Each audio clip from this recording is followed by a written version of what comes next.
Hi there, Karl Willetts here from Memoriam, and you are watching rockflesh.com.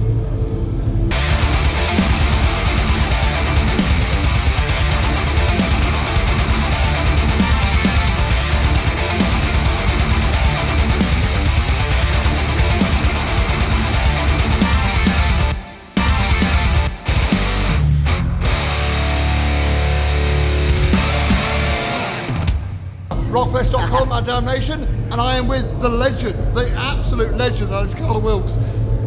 A really a pleasure to meet you. So, you were hot off the stage, you were downstairs about an hour ago. Yeah. How did it go? Yeah, just come off stage. It's always good. Damnation is, well, for me, one of the best, if not the best, festival in the UK. Always a pleasure to be here. And yeah, the crowd, I always say this is a bit cheesy, but it's true. We're only ever as good as the crowd that we play to, and tonight, it was packed. There was 2,000 plus people in the room, and it went wild. And a very short set, 45 minutes, but that kind of really works well with the type of music we do. So it's intense, it's fast paced. We were on there, we took it, destroyed it, we came off. It's great, and here we are. So a great night. That 45 minutes thing is really interesting. The idea of actually, because it Springsteen does 3.5 hours, which can get really dull after a while. But actually, absolutely. 45 minutes of death metal is just what you need. Bang on. It's a perfect kind of time for us as well. And going on at that time of the night for us. Is good as well, because we're not too tired. You've got to factor these things in. We're not getting any younger, you know what I mean? So we really enjoyed it tonight, and it was a great. As I said on stage, it was a true celebration of life and death metal. We've been doing this for such a long time now, and our history is with Damnation Festival, playing here. This is our 3rd time. So it was brilliant. We had a really good time, and the night is still young.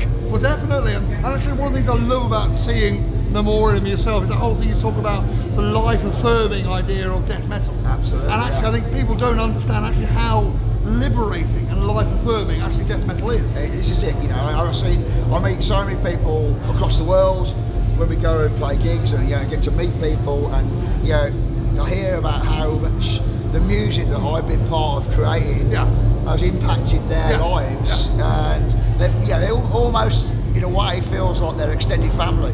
Because they've grown up listening to the music that I've been involved with creating, and it's great. It's life affirming for me. As an individual, it makes it worthwhile doing it. And it's great to hear these stories from people where we've made an impact in their lives, and made their lives a better place. In many respects, they've helped them through some serious times when they've had some bad times in their lives, and our music has had some impact on that and helped them through those times. So, as a musician, as a vocalist, writing lyrics that resonate with people, there's nothing stronger. There's no stronger feedback in the world that makes it all worthwhile. So it's great to hear that, and you can tell that in the audience when I'm playing at the stand up there, looking to the stage. I can see the joy on people's faces.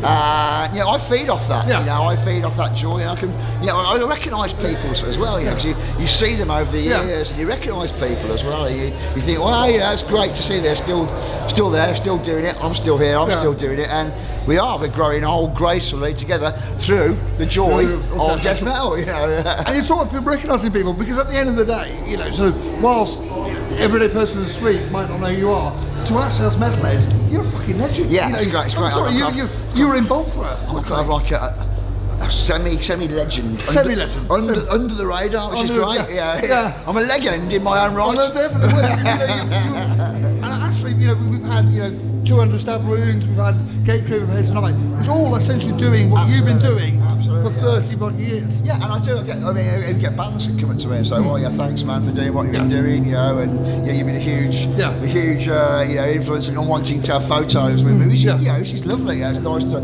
know that we've had that impact and kept the scene alive, and kept it going. And it's great to hear bands that there's a lot of them out there that have used our name or on song titles and things like that. It's great to see that we've had that influence and it's kept alive through that, so that's great. And that's what we're doing in Memoriam. We're just keeping it going and just doing what we enjoy doing, I think the thing about Memoriam must have been really prolific. You know, sort of Bolthrower weren't particularly known for their prolificism, but Memoriam, you know, 5 albums, bam, bam, bam, bam, bam. Yeah, we're doing. That's the kind of what we want when we set out. When we first started out, we wanted to try and recreate that kind of feel of what it was like back in the late 80s, the early 90s, when we first started doing about where it was. Prolific, bang, bang, bang. You did an album every year. Everyone did that. That's what everyone did. They had an album every year. And we wanted to try and recreate that joy, that focus, that. Cause sometimes, as the bands develop, they kind of start to think a little bit more about what they're doing. It takes a bit longer. Maybe the fire or the spark goes out a little bit. But we wanted to try and recreate that feeling of what it was like when we first started out. And I think we've done that quite successfully with Memoriam. That's what we wanted to do. And we could have quite easily gone along and just done a load of old Bolthrower covers or songs that sounded like, but we intentionally set up the band to be different. We didn't want to do that. We wanted to do our own stall out and make our own sense of identity. And I think it's taken a while to do that. But we've finally achieved that now. And there's also been a level of, actually a lot of the songs are really personal. That's what you've talked about personal things, your parents. You talk, was that very much a choice? A lot of death metal is either sword and sorcery or basically blood and guts. And you went down the road and let's just talk about things that affect me, real things that impact my life. Things that are important to me, which resonate with other people as well. Because we've all been through experiences like that. Love, life, death. Losing family members, losing friends, all those things have massive. Losing Martin from Bolthrower, that was the catalyst to why we started doing it in the first place. All these influences of everyday life are really important to make me who I am as a person. And this is shared kind of like reality, shared with people. Everyone goes through those experiences. And it's how you deal with those experiences that make you who you are. And I think that's what I find intriguing. Those are the songs that I like writing about the most these days. I think that I can do that now that I'm 58. I couldn't have done that 30 years ago because I hadn't got the life experiences. I hadn't been through. I'd been through a bit of pain and suffering. My dad died when I was young. But this life experience that brings all these things to you, and you feel more confident about sharing those feelings with other people, and that's what makes things work. Those are the songs that really resonate with me. And I enjoy performing, and I think we get a lot of feedback from those as well. So and there's also a level of political with a small p. You're not afraid to talk about things that actually the austerity kills. That for me actually really resonated. Really resonated. That's the key to Memoriam. It's like almost like it's different from what I was doing previously. Before, in the past, the songs are always had an element of war. That was the theme. We stuck to that, and it worked really well. And bringing other elements into it. At that point in time, I wasn't confident. There was certain underlying subtext. Well, definitely. In there, you can see them in Bolthrower. You really can. But it wasn't very overt. But with Memoriam, I'll have the opportunity to stand up and say stuff about things that I think are important in the world that we live in. So I think there's kind of almost 3 elements of what I write about. 3 themes that I write about. One is that concept of war. I always write about that. It's what I'm expected to write about. It's what is more relevant now than ever before. So I'm going to continue that kind of like that vein, that kind of that topic and theme. But also, as you touched on, there's the theme of getting old and experience life experiences and shared loss, love, things like that. But and of course, there's the third topic, which is new to me, is my understanding of my interpretation of social, economical, political, cultural issues that are happening in the world around us. So, they do very much influence my lyric writing as well. I think it's great to have that opportunity to do that. I think at this point in my life, I have to say something about it, because if I didn't do that, I'd feel like I was kind of putting my head in the sand and I wasn't like doing myself justice. So, I'm not really too worried about pissing people off. Pissing people off for 30, 40 years. Absolutely. If I'm going to lose a few Trump supporters by saying what I say in my lyrics, or if I'm going to lose some racists or fascists by being overtly left-wing, then so be it. I ain't bothered about that. You know, I don't want those people to support my music or come to our gigs. But you know, it's down to interpretation at the end of the day. Like, once I put the lyrics out there, it's always been the way. Yeah. People can interpret it any way they want, and that's the beauty of it, you know. So, no, it's life, and so I really enjoy doing it. It's nice. Bolthrower sort of connected back to crust punk, which was incredibly political at the time. That's what it was all about. That's where I'm from. That's my key defining kind of. That makes me as my identity developed through going to the Mermaid in Birmingham, the famous legendary Mermaid, and go and see all these punk, anarcho, punk crust bands, Anti-Sector, Mebix, all these kind of bands, Axe Grinder, you know, and all that kind of sacrilege, of course.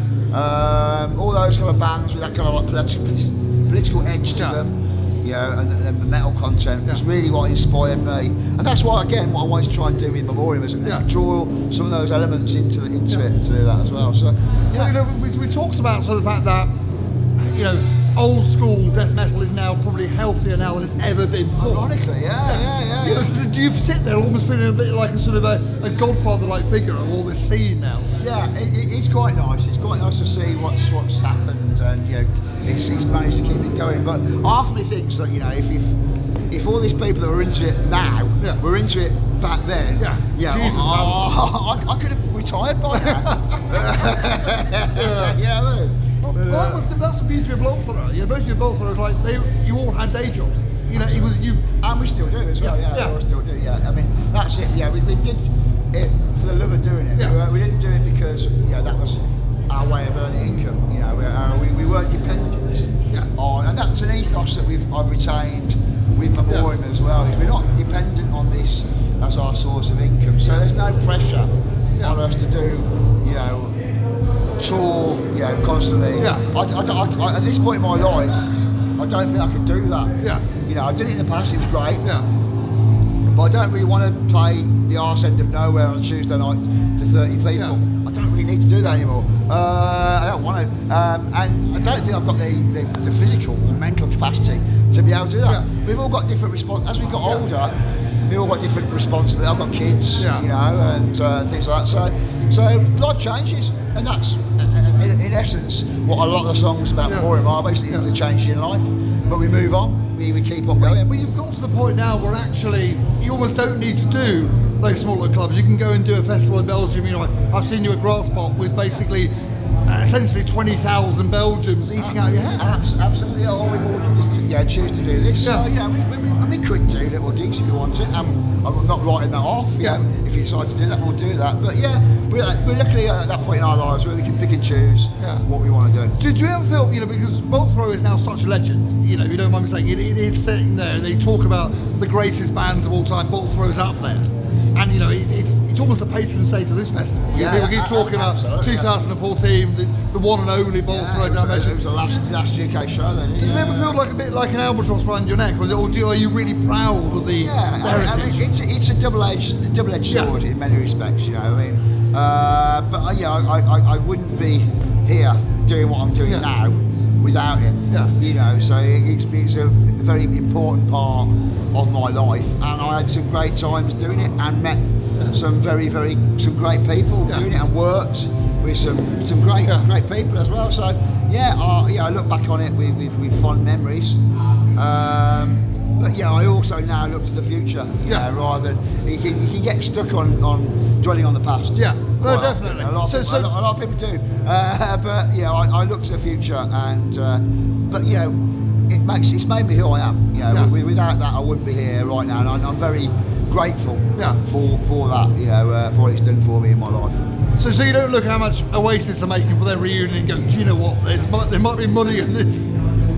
No, not really. No. It's never going to happen. So it's pointless even going down that avenue. Fair enough. But then again, the beauty of Memoriam, so we take it back to there, is about that you can hear the lineage. You can hear the connection, not just in your voice, but actually in that, I think that minimalism, true true death metal is really good when it's actually there's very little to it. It's also essentially it's old school death metal, and that's the roots of that do spur very much from the groove that Bolthrower used to do. That's what set them aside from other bands. And, so it's always going to be part of what we do. You know. Well, that's what I love about Memoriam at the present moment. It's a space. It's a space between things. We ain't a tribute band. No, you're not. No, but as I say, there's 5 albums you've done. The 5 albums are really good, but actually, it's that space between the riffs, and you realise that actually it's almost a silence. The silence in the riffs is what really works. Absolutely. I mean, we could have quite easily gone down that route of getting another guitarist, having 5 piece, and kind of like doing Bolthrower covers, but it's not what I want to do. At this point in time in my life, don't need to do it. There's lots of other bands out there doing that quite well. Brilliant. Well, you are absolutely fantastic tonight. I've got one more question before we wrap up, which is, so if you were, basically Gavin runs this, we came to you and said, Karl, I want you to do a curated day. You can have a curated day next year, you can have a Memoriam day. Who would you have on your day? My lord, that's put me in a spot. Who would I have in my day? Who would basically be on the Karl? You've been around the block. You've been around this one for decades and decades. Who would you have on your day? Well, I definitely have to involve some people that have been part of my past from the death metal world. I'd probably involve some of the lads from Paradise Lost would have to be in there. Carcass. Some of the lads from Shane and all those kind of people would be involved. But for me, one of my biggest influences, music-wise, would be Jazz Coleman. It wouldn't be a day without because he's my ultimate hero. I'm a big fanboy. So he'd be involved. Of course, lots of people have had big influences in my life at different points in time. I'd have to have definitely a nod back to the late 90s grindcore culture and involve a lot of those people. Definitely, for sure. Brilliant. Well, I will go and talk to Gavin. Hopefully that will come back to him.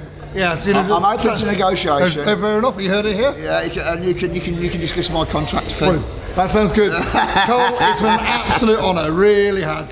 Awesome. You've been watching rockflesh.com. Subscribe. Yep, Rockflesh. Subscribe. Do all the things that you usually do. Reviews will be up soon. All be passing across. See you soon. Take care. Absolute pleasure.